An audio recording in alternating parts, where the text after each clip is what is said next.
So we're going to go ahead and do two proofs, one with line segments and one with angles. So for this first one, in this diagram, we have AB equals CD. So we know this length is the same length as this length. However, we recognize that this is part of a larger piece of a line segment. We need to show that AC is the same length as BD. Now you'll note that for this proof there aren't any numbers, so there's no algebra. There isn't any numerical analysis or methods to use. We're going to use the geometric shapes that we've been given, and the only thing that we've been given is AB equals CD. Usually when you're given line segments, we like to do the segment addition postulate. So in this case, for example, AB plus BC is equal to AC.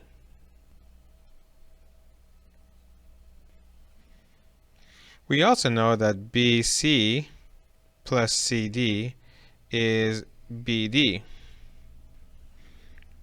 And again, we're able to make that claim because of the segment addition postulate. Now you're thinking, Mr. Over, why are we doing that? All we were given is A, B, C, D. Yes, but we have to and must use the things we've learned up to this point. So segment addition postulate is one of those things we've learned. We may also use some of the properties that we've learned recently. To help you see better what's going on, I'm going to go ahead and switch this CD and this BC. You'll see why.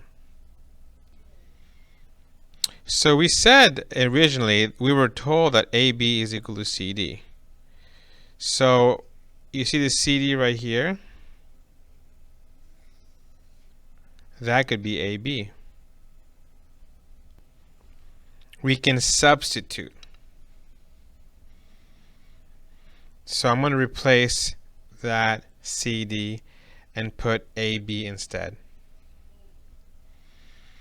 Take some time to recognize what just happened. We're saying that AB plus BC is equal to AC. But we're also now saying that AB plus BC is equal to BD. So they're both equal to the same thing, AB plus BC. However, they're equal to different named quantities.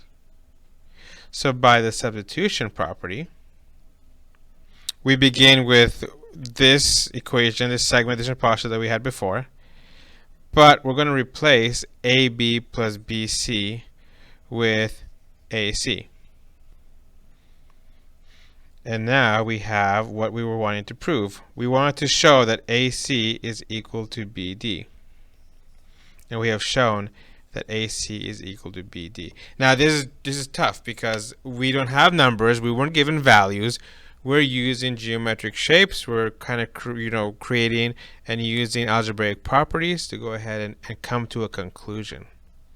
So I would strongly suggest you review what we just did. Try to do it on your own. I would even suggest doing this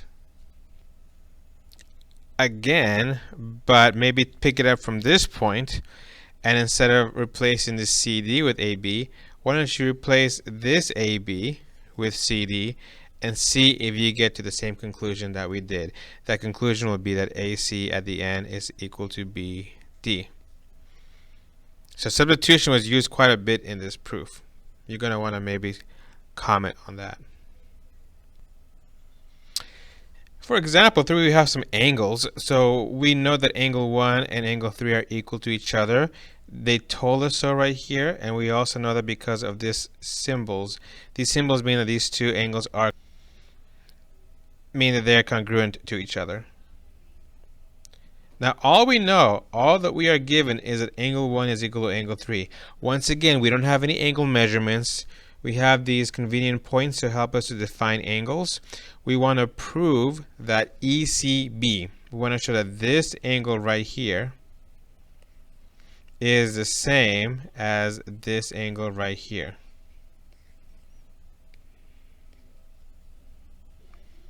Now we can make some general observations, say, well, they're both obtuse angles and they both have the same vertex, but that's not enough. We need to show it through a methodical proof step by step, beginning with what we've been given. So angle 1 is angle to 3. Well, that's nice. That'll come back in a bit. Note that somehow we have to go from number angles to these letter angles. So usually when we have letter angles, it's because we are involving multiple angles at the same time. And if we're involving multiple angles at the same time, that means we're going to use the angle addition postulate. So let's set that up. So if we do angle 1 plus angle 2, what is that equal to? Well, that's equal to this entire angle right here, which happens to be angle DCA. So you'll note that we're already starting to tie the angle 1 with the DCA. We just have this angle 2 in the way. Let's set up another angle addition postulate. We can go ahead and set up angle 3 plus angle 2. Now you're thinking, Mr. River, why don't we do 3 plus 2 plus 1? Because that's going to give us a straight angle, and we're not looking for that. We're looking to find and to prove angle ECB, this larger angle. And we're trying to prove angle DCA. Well, how do we know that? Because they're asking us to do that right here. Okay, and again, I know it's a little difficult. There aren't any numerical values. There are no angle values. There are no variables like x plus 20. It's just the actual angle names. So we have this set up so far, and we have these setups because of the angle addition postulate. Now, it's almost a guarantee that in every proof that we ever do, we're going to end up substituting. So remember how I told you to keep this fact in the back of your minds? Because it's going to come out right now. Angle 1 is equal to angle 3. So we're going to do a similar trick as we did in example 2. We're going to show through substitution that these are the same quantities. So for example, we could go ahead and angle 3 could be replaced with angle 1. Why? Because they told us that up here. They told us angle 1 and angle 3 are the same. So wherever I see an angle 3, I get to put an angle 1. Or if I see an angle 1, I could put an angle 3. And that's by substitution.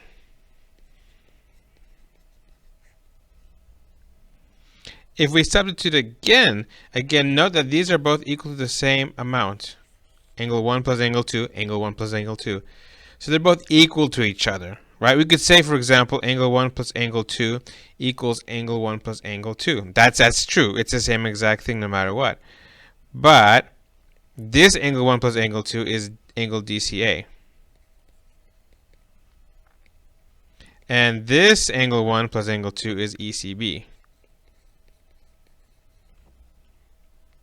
And we did that by substitution again. Now, for those of you that are a little pure about your proofs, you're probably thinking, Mr. You kind of missed it, though, because isn't it supposed to be ECB is DCA? Yes, it is. I did DCA is equal to ECB. No worries. We have a property for that.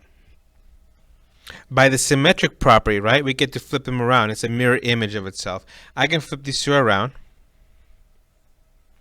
And by the symmetric property, angle ECB is equal to angle DCA. And we're done with the proof because this is where we begin. So how do you know where a proof begins? Based on what they gave you. How do I know when I'm done with a proof? Because you get to what we were supposed to show, what we were supposed to prove. Okay? So we went ahead and did that. Note that the words are important. So I know a lot of you don't like to write down words, but these words are actually part of the proof. You're going to start seeing problems where there's a lot of words connected to them, because in order to prove a geometric proof or any proof in mathematics, there will be words that explain and justify, right? We have words such as symmetric property or substitution property or segment addition postulate or definitions. For example, linear pair is supplementary, things like that. Okay. For your summary, what are some facts that we've learned up to this point that would be useful when proving statements about geometry? So think about all the postulates we've talked about up to this point. Think about some of the definitions. What does it mean to be complementary? What does it mean to be supplementary? What does it mean if you're vertical angles? Think about it.